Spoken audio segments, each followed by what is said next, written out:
For Johanna, drawing is always an object in space. It is not, and I quote, a flat thing, whether made on paper or on the walls of the gallery.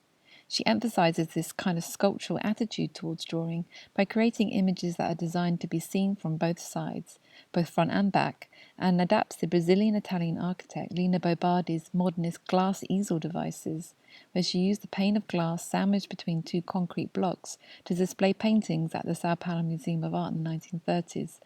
Johanna uses this motif to exhibit her own drawings on paper by similarly framing them between sheets of perspex inserted into wooden bases, so viewers can walk around them in 360 degrees. Johanna's drawings are sustained, spontaneous experiments with everyday materials. She doesn't make any preparatory sketches or outlines in advance. While we were installed in the exhibition, she explained to me she approaches drawing as a conversation with her materials. She almost asks the paper, "What do you want me to do?" then works intuitively and responsively to the situation she creates. I think all of her drawings are equally complex and compelling compositions, but I'm particularly drawn to one piece, which is called December 2014, January, February, March 2015 NY. As with all of Johanna's drawings, this title references the date and location it was made. For me, this one is particularly special. It is the first drawing on paper Johanna made, so it represents a real turning point in her practice and the beginning of a very new direction in her work.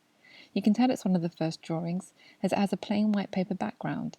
She hasn't started to experiment with indigo dye yet. I'm also fascinated by its tight composition. It seems especially rhythmic and organic in its formation and dense in detail. For me, you can feel she's working something out on the paper. She's beginning to understand her own style of drawing, improvising with simple tools such as embroidery hoops and pastels to create these repetitive, organic, circular and oval designs. Her line in this drawing also has an incredibly consistent weight and quality. It's almost as if the whole image just appeared on the paper like a print and hasn't been drawn by hand.